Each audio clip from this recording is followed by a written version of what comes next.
Quantos estão felizes com Jesus? E dá um sorriso e vai para a pessoa que está do seu lado. Se não tiver ninguém do lado, dá para você mesmo aí. Deixa eu ver se você está feliz mesmo. Vamos dar uma descontraída aqui. Tenho certeza, irmãos, que Deus ele tem uma palavra para a tua vida hoje. Tem alguém pela primeira vez aqui hoje? Visitando? Tem ninguém, né? Glória a Deus. Irmãos, o texto que eu quero compartilhar com vocês nessa manhã é Lucas, capítulo 18, do versículo 18 até o 27. Você que trouxe a sua Bíblia aí, se não trouxe, a irmã vai nos ajudar ali, ó, já colocou? Lucas 18, do 18 ao 27, uma história muito conhecida, a história do jovem rico. Tenho certeza que você já leu, né? Algum dia você já leu essa história. E essa história é narrada por Mateus 19 e Marcos 10 também, tá? Eu preferi Lucas, porque Lucas ele traz alguns detalhes relevantes para nós hoje. E vai falar melhor com a igreja, e eu preferi Lucas, mas possa ser que no decorrer aí da pregação, eu possa citar alguma coisa de Mateus e de Marcos também. Vamos lá? Certo homem importante lhe perguntou: bom mestre, que farei para herdar a vida eterna? Por que você me chama bom? Respondeu Jesus. Não há ninguém que seja bom a não ser somente Deus. Você conhece os mandamentos? Não adulterarás, não matarás, não furtarás, não darás falso testemunho, honra teu pai e tua mãe. A tudo isso eu tenho obedecido desde a minha adolescência, disse ele. Ao ouvir isso, Jesus disse: falta-lhe ainda uma coisa: venda tudo o que possui, dê o dinheiro aos pobres, e você terá um tesouro nos céus. Depois vem e siga-me. Ouvindo isso, ele ficou triste, porque era muito rico. Vendo entristecido, Jesus disse: como é difícil aos ricos entrar no reino de Deus. De fato, é mais fácil passar um camelo pelo fundo de uma agulha do que um rico entrar no reino de Deus. Os que ouviram isso perguntaram: então quem pode ser salvo? Jesus respondeu: o que é impossível para os homens é possível para Deus. Senhor, em nome de Jesus, tua palavra foi lida, Senhor, e eu peço que neste momento toda a especulação pessoal minha, todo o achismo, Senhor, ele possa cair por terra e venha prevalecer a tua palavra. Porque quem liberta, cura, salva e transforma é a tua palavra, Senhor. Então que a tua palavra possa entrar como uma flecha no coração desses irmãos que estão aqui presentes. É o que eu te peço em nome de Jesus. Irmãos, o tema da minha mensagem é a insuficiência humana diante da graça divina. E o objetivo da minha mensagem é fazer você sair daqui triste, bravo comigo, com você mesmo. No final desse sermão, o meu objetivo é isso. É você ver que você é insuficiente diante de tantas demandas da vida. E você fala: poxa, eu achava que eu era suficiente. Eu achava que eu poderia fazer alguma coisa para reverter, para mudar, para que Deus pudesse me amar mais. E você vai ver que você é insuficiente. E vai depender totalmente de Deus em todos os aspectos da sua vida. Porque na caminhada da vida, irmãos, ao longo da nossa caminhada, nós vamos nos deparar com algumas situações adversas que vai nos colocar de joelhos. Você vai se deparar com algumas situações que vai fugir do seu controle.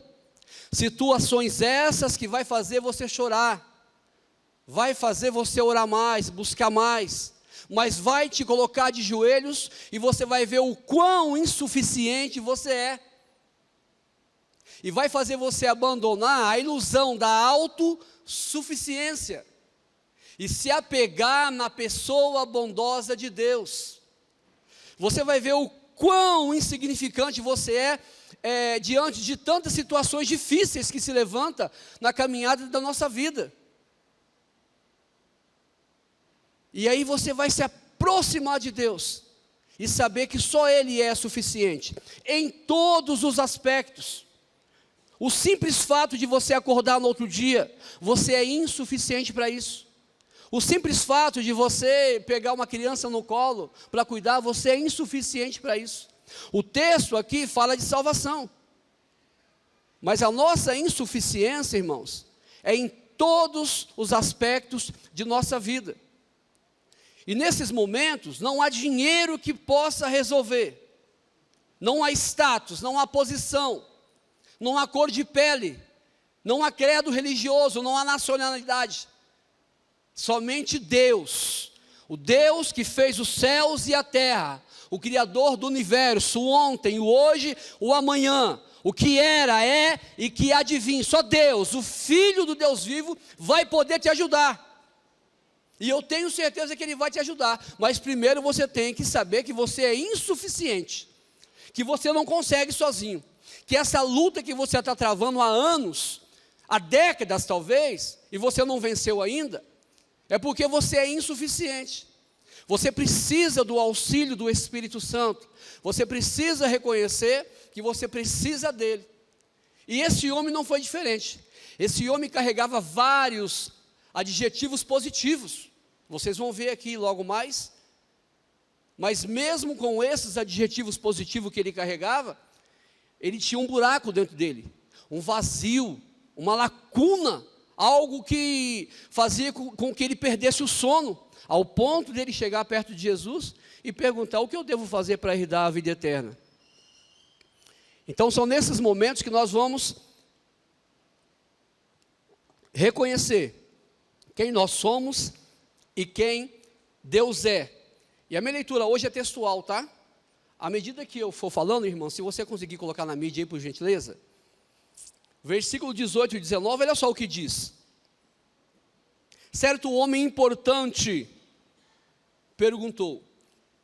Então, o primeiro adjetivo positivo que eu vejo desse homem é que a Bíblia diz que ele é um homem importante. Nem Mateus, nem Marcos relata fala sobre isso, mas Lucas, ele fala que esse homem era um homem importante. A palavra importante é sinônimo de credibilidade. Em outras traduções fala que ele era um homem de posição. Credibilidade, relevância, autoridade e reputação. Então esse homem, eu quero entender que ele era um homem de reputação. Ele tinha reputação. E o que é reputação? Reputação é aquilo que as pessoas sabem de nós, pensam de nós e falam de nós. Reputação é aquilo que as pessoas sabem de você, pensa de você e fala de você. Reputação é quando você olha para o comerciante da esquina lá, o dono de mercado, e você fala: aquele homem é um homem de reputação. Não tem nada que desabone a reputação dele. Então reputação é aquilo que as pessoas pensam de você.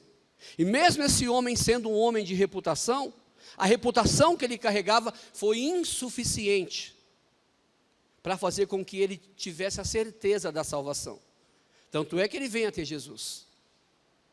Então a reputação, irmão, que nós carregamos, ou talvez que alguém que está nos assistindo através das mídias sociais carrega, e eu acredito que tem pessoas aqui nesse lugar com reputação, e pessoas que estão aí assistindo e ouvindo com uma reputação muito elevada diante da sociedade. Eu quero dizer que essa reputação que você carrega é insuficiente, irmão.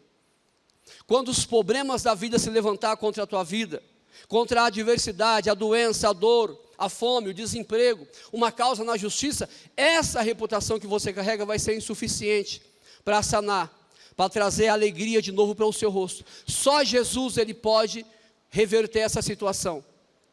Mas eu quero acreditar também, o texto não fala, mas eu aqui na minha conjectura, eu quero acreditar que esse homem tinha caráter, para que vocês possam entender melhor aquilo que eu quero dizer para vocês. Eu quero acreditar que esse homem tinha caráter, porque ele era religioso. E o que é caráter? Ao contrário de reputação, porque reputação é aquilo que as pessoas sabem, pensam e falam. Caráter é aquilo que Deus sabe, que Deus pensa e que Deus fala de você. Caráter é um princípios de fundamentos que nós carregamos ao longo de nossa vida. Segundo a psicologia, o caráter nós adquirimos, irmãos, desde do ventre de nossa mãe, porque ele é hereditário e é genético. Então eu herdo uma parte do caráter do meu pai, por exemplo, da minha mãe.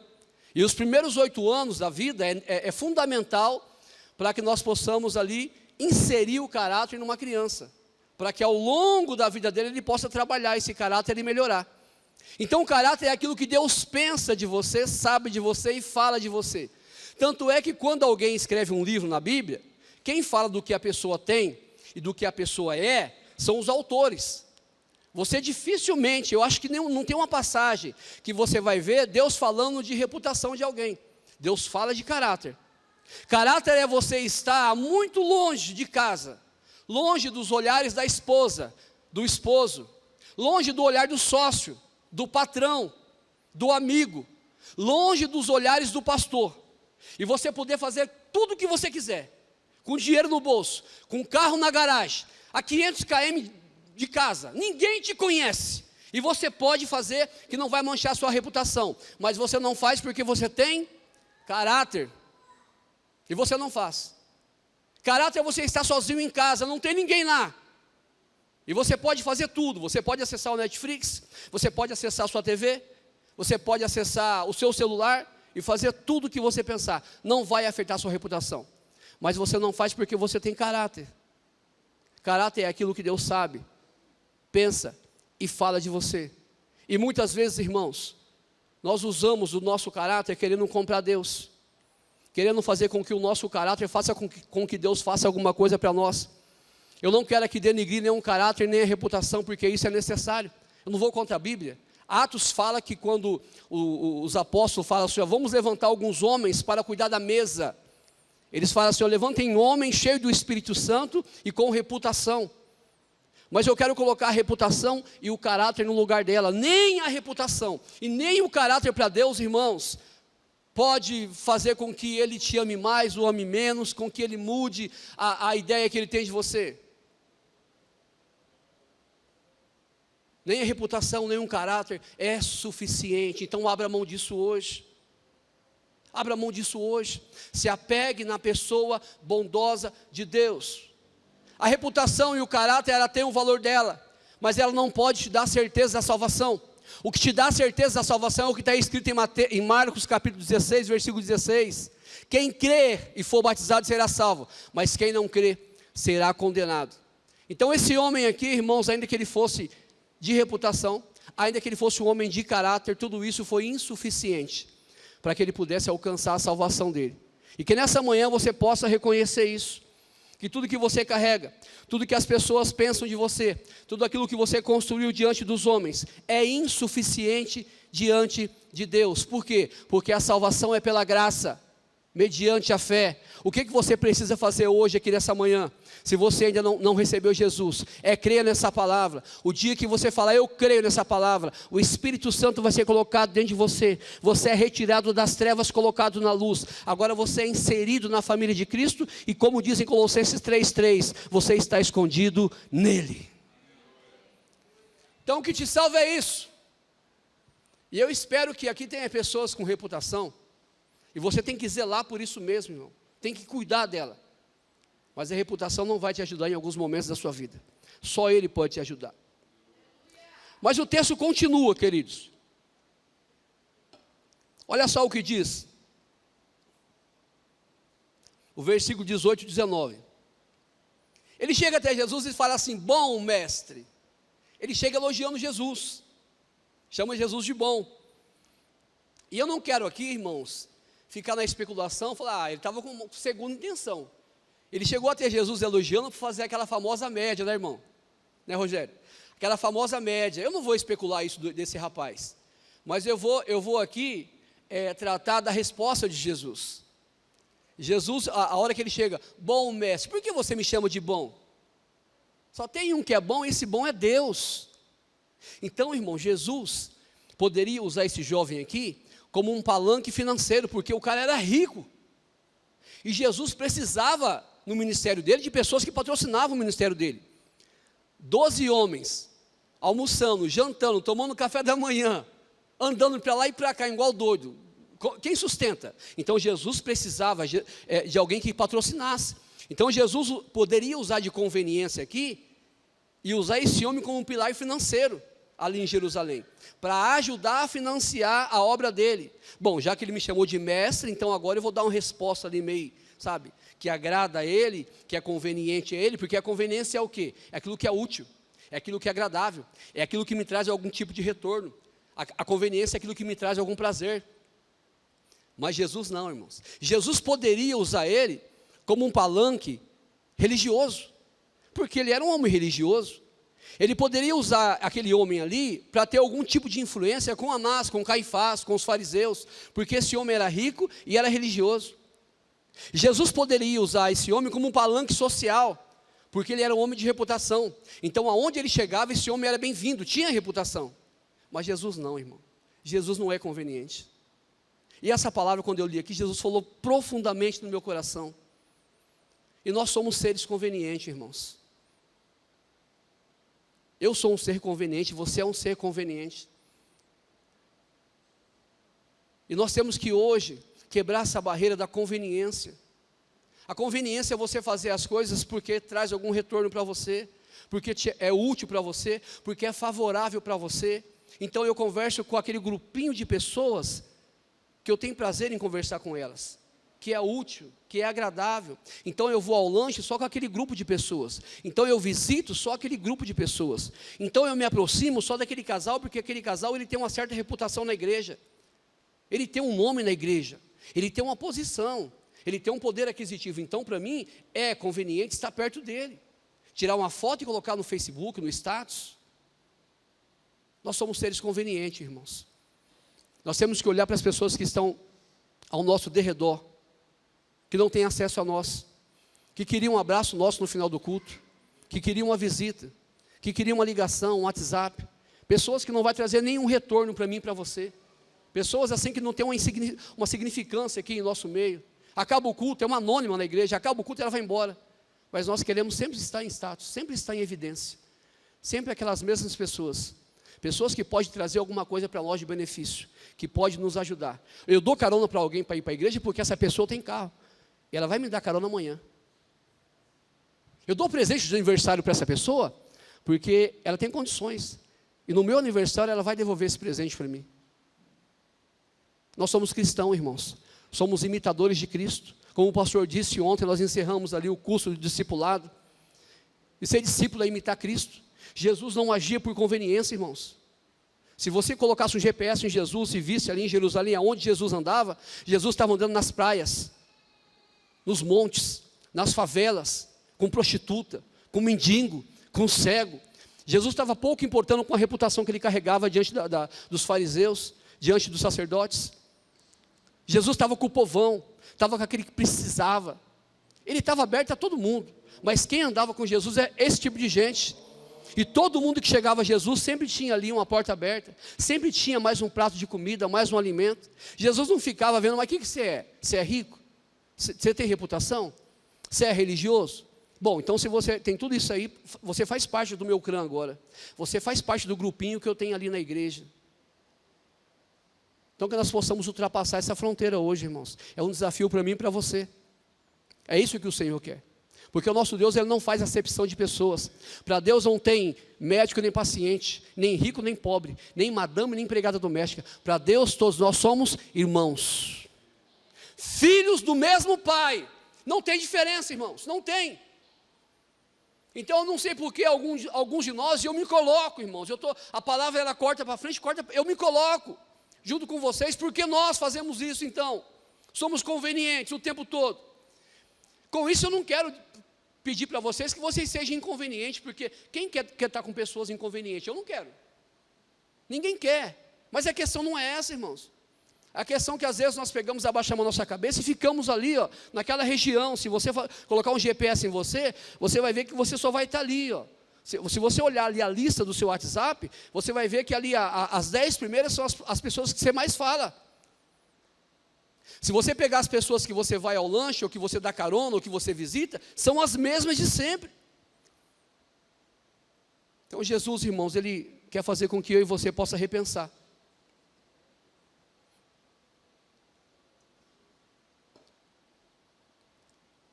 E aí ele chega até Jesus e fala, bom mestre, Jesus fala, ó, bom é Deus. O que devo fazer para herdar a vida eterna? Ele fala para Jesus. Aí Jesus fala assim, você conhece os mandamentos? Lá em Mateus ele fala assim, quais mandamentos? Aí Jesus fala, não matarás, não roubarás, não adulterarás, honra teu pai e tua mãe. Aí o texto fala assim o texto não fala, né, mas eu penso, que ele abre um sorriso bem grande, esse sorriso que vocês deram aqui no começo do culto. E fala, tudo isso eu faço. Acho que ele dá uma passadinha para trás, né, pastor? Tudo isso eu faço. É? Aí Jesus olha bem para ele assim, falta alguma coisa para você. Bom, a parte nós aprendemos que esse homem era um homem de reputação. A segunda parte, esse homem é um religioso, porque a tudo isso eu faço, não matarás, não roubarás, não dirás falso testemunho, não adulterarás, não cobiçarás, honra teu pai e tua mãe. A tudo isso eu faço. Ora, irmãos, se esse homem é um homem de reputação, e agora nós sabemos que ele é um homem religioso que cumpre a lei, e ele não tem a certeza da salvação, ele tem que vir até o nosso mestre, até o nosso Senhor, para perguntar a respeito da salvação, o que ele deve fazer para herdar a vida eterna. Sabe o que eu aprendo com isso, irmãos? Que a religião não pode nos salvar. A religiosidade não pode nos salvar. A obediência que você tem na lei é insuficiente para te salvar. E eu quero acreditar que aqui tem pessoas obedientes à lei de Deus. E tem que ser obediente mesmo, irmãos. Mas essa obediência que você tem é insuficiente para que você possa alcançar a salvação. Porque esse homem obedecia toda a lei. Então o que é a lei? A lei é um aio. Apóstolo Paulo fala lá em Gálatas. O que é aio? Aio é um professor pedagogo. Que pega na sua mão e você vai assim, ó. Não roubarás, não matarás, não adulterarás, não cobiçarás. Só que a lei é insuficiente para salvar o homem. A lei era o que? Era uma flecha que apontava para Cristo. Ela fala assim, ó, eu não consigo salvar. Eu estou tentando encaminhar você para lá. Mas quem salva é Ele. A lei é uma sombra da pessoa perfeita que era Cristo. Então a sua obediência, ainda que ela seja algo necessário para a tua vida, ela é insuficiente para salvar você, irmão. Esse homem abriu um sorriso e falou, poxa, então agora eu garanti meu lugar no céu, porque eu obedeço a lei. Eu obedecendo a lei, então eu tenho meu lugar no céu. A lei, ela tem um teor sempre negativo. Sempre negativo. Não matarás, não roubarás, não furtarás, não cobiçarás, não trabalhar no sábado, não farás para ti outro Deus. É sempre no teor negativo. Quando Jesus cita aqui a lei, ele está citando o Êxodo 20, os 10 mandamentos. O Evangelho é Efésios 4. Você quer saber o que o Evangelho manda você fazer? Leia Efésios 4 todinho. A lei é sempre no caráter negativo. Aí você encontra uma pessoa religiosa, aí ele fala assim, não, eu não. Eu não roubo, eu não mato, eu não adultero, eu não fumo, eu não bebo, eu não traio, eu não. Aí você fala assim, mas o que você faz então, irmão? Aí o cara fala, o que você faz? Porque a lei é sempre nesse teor. Enquanto a lei fala assim, não furtarás, o Evangelho fala assim lá em Efésios 4, não furta, agora trabalhe, para que você tenha alguma coisa para dar para as pessoas. Enquanto a lei fala assim, não adulterarás, o Evangelho fala assim, ame o seu cônjuge, trate com respeito e com dignidade. Enquanto a lei fala assim, olha, não cobiçarás, o Evangelho fala, tenha satisfação naquilo que Deus te deu, para que você não precise cobiçar nada de ninguém. A lei é insuficiente. Enquanto a lei fala assim, não darás falso testemunho, o Evangelho fala assim, dá testemunho de Deus, o quanto Ele é bom, o quanto Ele fez na sua vida, o quanto Ele é digno de louvor e adoração. Enquanto a lei fala assim, não trabalha no sábado, mas guarda o sábado, o Evangelho fala, não é só o sábado, é o domingo, é a segunda, é a terça, é a quarta, é a quinta, é a sexta, é quando eu jogo futebol, é quando eu vou para a praia, é quando eu vou para o rio, é quando eu vou pescar, tudo que eu faço é para a glória de Deus. Enquanto a lei fica nessa narrativa negativa, mostrando para você o seu pecado e não consegue te salvar e te direcionar para Cristo, o Evangelho fala, agora você deve fazer isso. Uma vez que você entendeu, agora você deve fazer isso. Então a lei, irmãos, a sua obediência, ela é insuficiente. Agora parece que essa é uma contradição na minha fala, né? Porque Jesus então fala para ele, quando ele fala assim, Jesus, o que devo fazer para herdar a vida eterna? Por que Jesus fala para ele? Você conhece a lei? Obedeça a lei. Por que Jesus cita a lei para que ele possa alcançar a salvação? Porque o Evangelho, irmãos, o que é o Evangelho? O Evangelho é as boas novas. Nós aprendemos isso no livro O Evangelho de Jesus Cristo, do Paul Washer. Aqueles que fizeram aqui devem ter aprendido. O Evangelho são as boas novas. Quem é as boas novas? É Cristo. Então, o Evangelho é as boas novas de quem? De Cristo. É por isso que quando eu subo aqui, ou quando eu vou falar de algum Evangelho, eu não posso falar assim, o Evangelho de João. João não tem Evangelho, irmãos. O Evangelho de Mateus. Mateus não tem Evangelho. O Evangelho de Lucas. Lucas não tem Evangelho. Quem tem Evangelho é Cristo. Porque foi Ele que viveu, morreu e ressuscitou. Jesus não cita aqui o Evangelho por quê? Porque o Evangelho não é só as boas novas, não é só a vida de Cristo. O Evangelho são 3 etapas: vida, morte e ressurreição. Quando Jesus cumpre essas 3 etapas, então o Evangelho é implantado aqui na terra. Até então o Evangelho não é implantado. Então Jesus ele fala para esse homem o que deve fazer para ser salvo, com a lente da lei. Porque aquele homem era um religioso.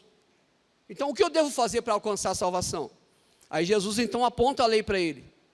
Então com a lente da lei Jesus fala, você deve fazer isso, isso, isso e aquilo. Mas como os nossos irmãos do passado foram salvos então? Pela graça, irmãos. A lei foi insuficiente. Todos os nossos irmãos do Antigo Testamento foram salvos pela graça. Porque aonde existiu a lei, existiu a graça o tempo todo. Não houve lei sem graça e não há graça sem lei. A graça de Deus sempre esteve presente. Quando o pecado do homem trouxe o juízo de Deus na terra, então Deus mandou o dilúvio, através da lei, a graça mandou a arca. Você entende? Então quando o pecado do homem, de Adão, trouxe a nudez para ele, a lei e o juízo fica nu, se esconde, a graça fez com que Deus matasse um animal, pegasse a pele do animal e construísse uma roupa, criasse uma roupa para Adão. Então não existe lei sem graça e graça sem lei. Então esses irmãos nossos do Antigo Testamento foram salvos pela graça. Porque ninguém consegue cumprir a lei. O único que cumpriu a lei foi Cristo. A lei terminou em Cristo. Então a sua religiosidade, quase que eu falei uma língua aqui. A sua religiosidade, irmãos, é boa. Você tem que ser religioso mesmo, sabe? E o que é religião? Religião é isso. Se você falar que foi na igreja domingo, você é um religioso? Eu sou. Se religião foi isso, eu sou um religioso. A sua oração que você faz, o seu jejum, a leitura da palavra que você faz, a obediência que você tem a Deus, é muito bom. Mas não entre diante de Deus por esse caminho. O caminho do legalismo. Vocês lembram da parábola deixa eu ler aqui, fugiu, irmãos. Do fariseu e do publicano? 2 homens vieram na igreja para orar. Um era fariseu e outro era publicano. Um chegou até Jesus, ergueu de pé, olhava para o céu, eu oro, eu jejuo, eu leio a Bíblia, e eu faço isso e aquilo. Entrou pelo caminho da justificação, da meritocracia. O outro era um publicano, abaixou a cabeça, batia no peito, Senhor, tem misericórdia de mim, porque eu sou um pecador. Quem saiu justificado da igreja aquele dia? O pecador. Então não entre diante de Deus, irmãos, por esse caminho, você vai se dar mal. Não ache que Deus vai fazer alguma coisa por você e para você, porque você obedece a Deus, porque você segue certinho a lei. É tudo pela graça. É tudo pela graça de Deus. A religião, irmãos, é o que? É uma escada que o homem coloca para você e fala, sobe, e alcança Deus. E você, num esforço tremendo, começa a subir degrau por degrau, até chegar na presença de Deus. Aí você fala, agora encontrei Deus. O Evangelho é Deus descendo encarnado aqui, através da pessoa de Cristo. A lei é você procurando Deus, o Evangelho é Deus te encontrando, te trazendo para o corpo. A lei é uma mudança exterior, o Evangelho é uma mudança interior. A lei fala para você, olha, você não pode mentir, você não pode roubar, você não pode matar, sendo que você ainda está nas trevas, está no mundo. Como que você pode ter uma mudança exterior se você ainda não tem aqui no interior? O evangelho, você crê na palavra, coloca o Espírito Santo dentro de você. E aí Deus fala assim: agora você tem toda a condição de me servir, porque você tem o Espírito Santo dentro de você. A lei vem e fala para você: ó, não, ó, você não pode usar brinco, você não pode usar maquiagem, você não pode usar roupa curta, você não pode fazer isso, você não pode fazer aquilo. E espera que a pessoa, mudando exteriormente, ela mude também interiormente. É por isso, irmãos, que se você não pregar o evangelho verdadeiro de Jesus Cristo, não há mudança na vida das pessoas, porque o que muda você é a palavra de Deus, o evangelho. Não é você abrir a Bíblia aqui e pregar algo que não seja o evangelho, porque eu posso abrir a Bíblia e pregar alguma coisa que não seja o evangelho. O que muda é o evangelho. Hebreus 4:12, porque a tua palavra é mais penetrante do que qualquer espada de 2 gumes. Você sabe o que é espada de 2 gumes? Sabe aquele punhal que corta de um lado e do outro, irmãos? Não é aquela faquinha de mesa que você tem, não, aquela faca cega. Não, é um punhal, ele corta dos 2 lados. A palavra de Deus é mais penetrante do que qualquer espada de 2 gumes. Ela penetra até a divisão da alma e do espírito, entre juntas e medulas, e é apta para discernir a intenção do coração humano. E não há ninguém aqui que fique encoberto diante da palavra de Deus. Esse é o evangelho, esse muda a tua vida. Faz com que você entrou aqui uma pessoa e saia outra pessoa. Faz com que você entre aqui cometendo todo tipo de pecado. Mas há uma mudança no teu interior e você fala: não posso fazer mais isso. Alguma coisa falou comigo, alguma coisa mexeu comigo, eu tenho que mudar a minha vida. E você começa uma mudança do interior para o exterior. Tem um amigo meu, que Deus o tenha, né? Ele morreu, o Davi. E ele era um morador de rua, catador de reciclagem ele. E ele morreu há algum tempo.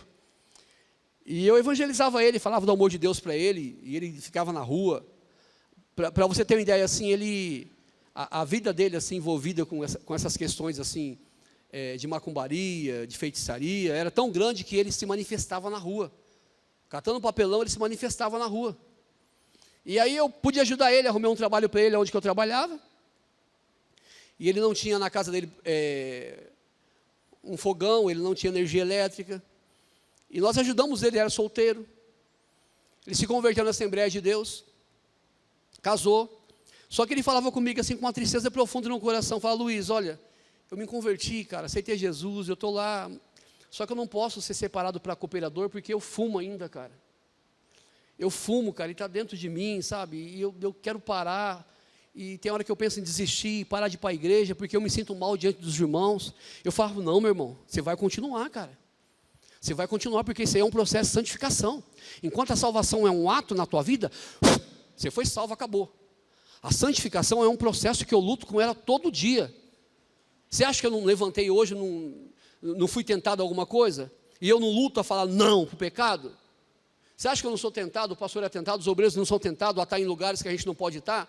A fazer coisas que a gente não quer? Mas a gente luta, e às vezes a gente até faz, mas nós estamos apoiados em quem? A sombra da cruz. Não é mérito meu, é mérito da cruz. Se eu estou aqui hoje, irmãos, não é mérito meu, é mérito da cruz. E com o tempo passou, eu conversei com ele depois: não, já parei, passou, isso aí passou. Agora eu estou servindo a Deus, me separaram a cooperador, sou diácono da igreja. Então essas mudanças são mudanças exteriores. Então só há mudança exterior se primeiro você mudar o seu interior. Esse homem era um homem religioso, irmãos. Mas mesmo a religião não fez com que esse homem tivesse a certeza da salvação. Agora olha só, o texto continua, o diálogo continua. Versículo 22. Ao ouvir isso, Jesus diz: falta-lhe alguma coisa. Venda tudo o que você possui, dê o dinheiro aos pobres, e você terá um tesouro nos céus.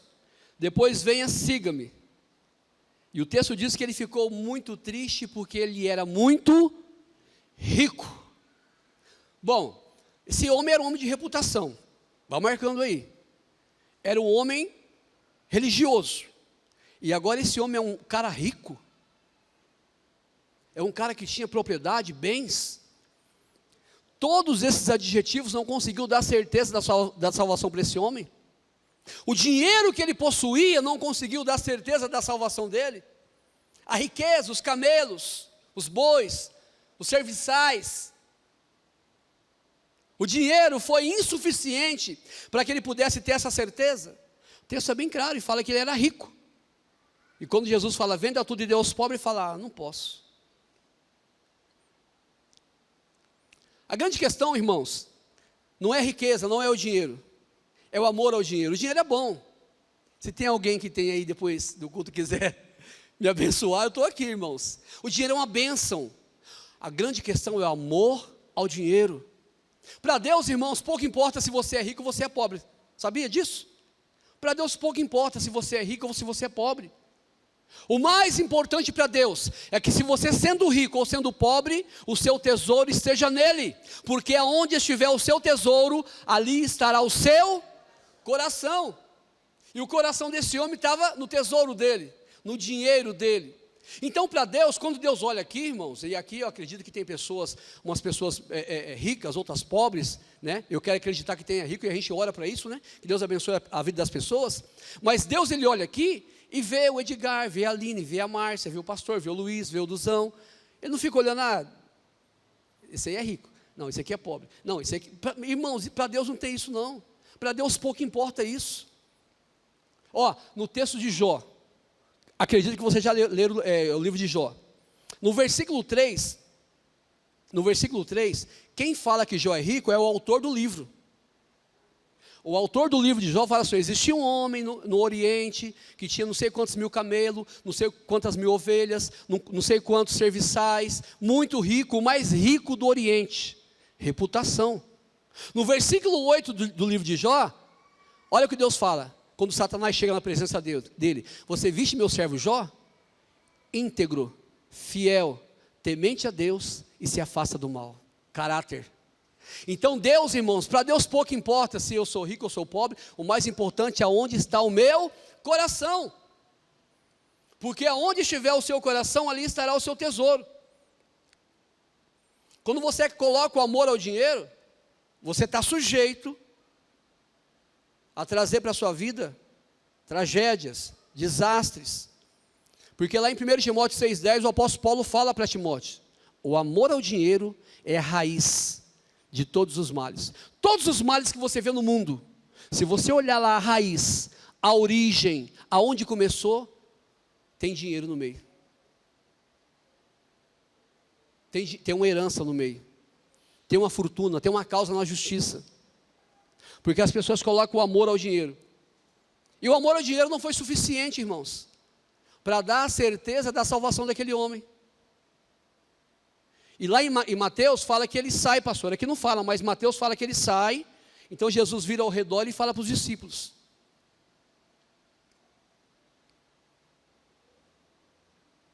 Então para Deus, irmãos, não importa aquilo que você tem, o que importa para Deus é aquilo que você é. Para Deus o mais importante é ser do que ter. É mais importante aquilo que você é, caráter, honestidade, dignidade. Quando Deus olha para você, Deus vê esses adjetivos. E para concluir,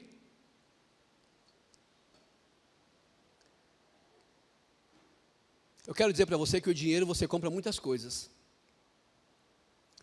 Com o dinheiro você pode comprar várias coisas, te dar várias oportunidades, abrir muitas portas na sua vida. Mas o dinheiro não compra tudo, irmãos. O dinheiro não compra tudo na vida. Com o dinheiro você pode comprar uma casa, mas nunca vai comprar um lar. Com o dinheiro você pode comprar uma mulher, mas nunca vai comprar uma esposa.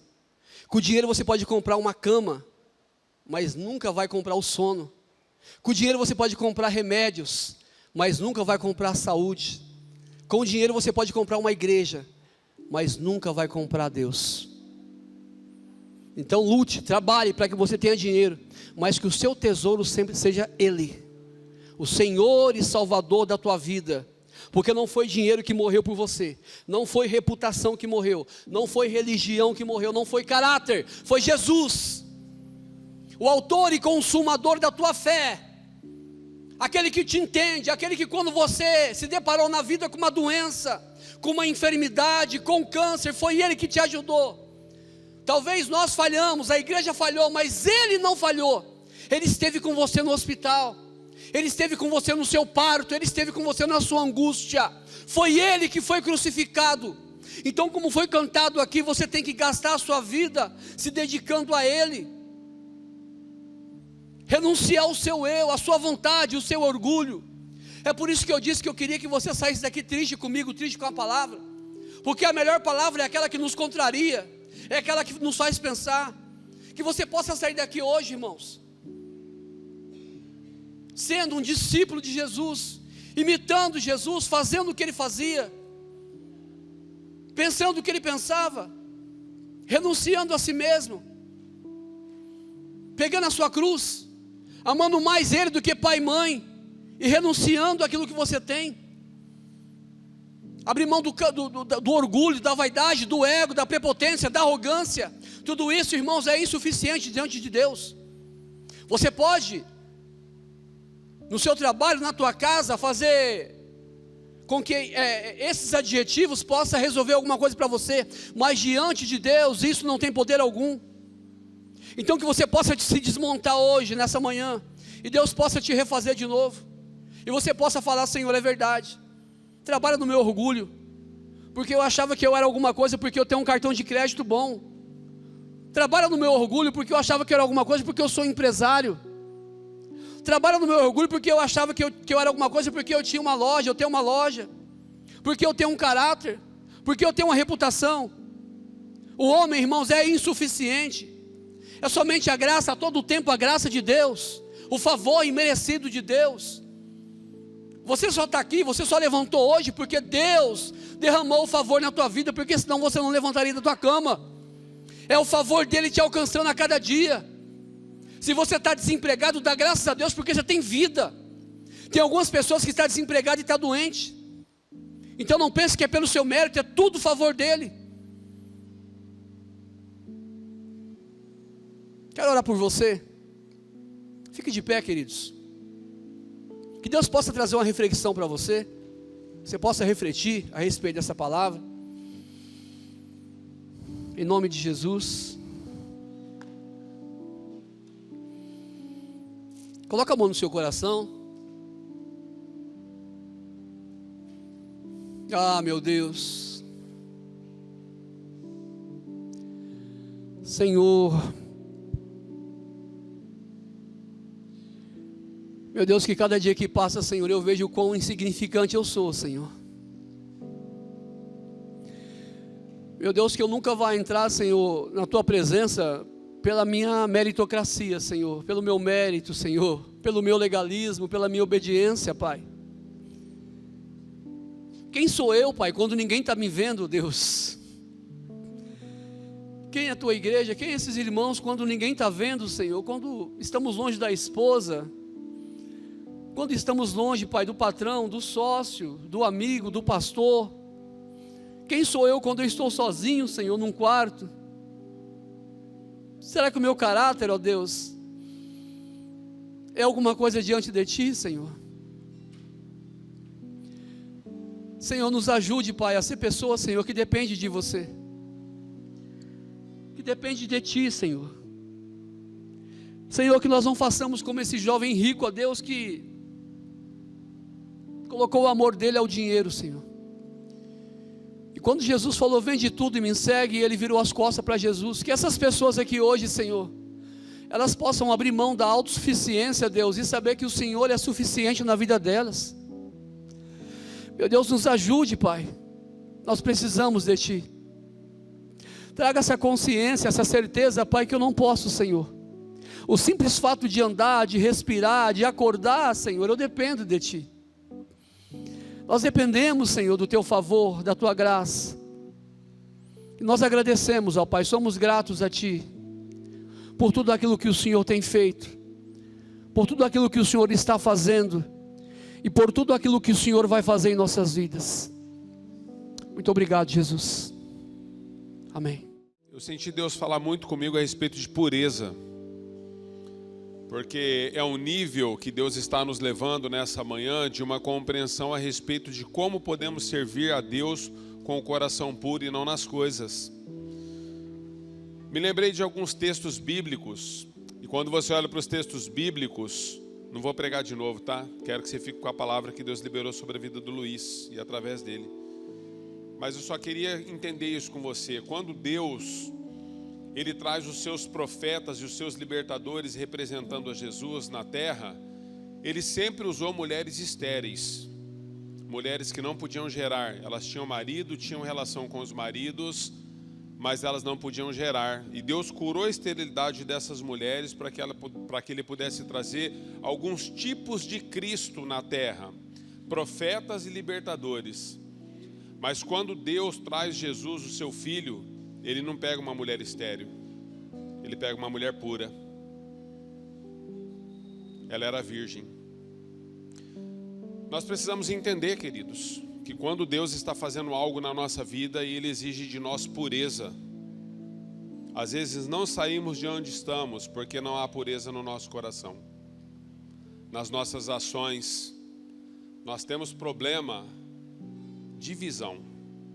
Nós não enxergamos as coisas como elas são.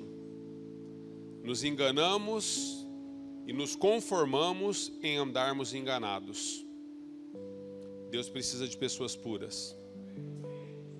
Amém? Ele não quer curar a sua esterilidade. Ele quer contar com a sua pureza. Abra suas mãos. Que o Senhor te abençoe e te guarde. Que o Senhor resplandeça o rosto dele sobre você e que Ele te dê a paz que o mundo não pode te dar. Que o Senhor te use poderosamente lá fora, que essa palavra seja uma dinamite no mundo espiritual, físico, emocional. Em todos os lugares por onde você andar, nós queremos declarar que o Espírito Santo de Deus e uma legião de anjos esteja contigo em todos os momentos.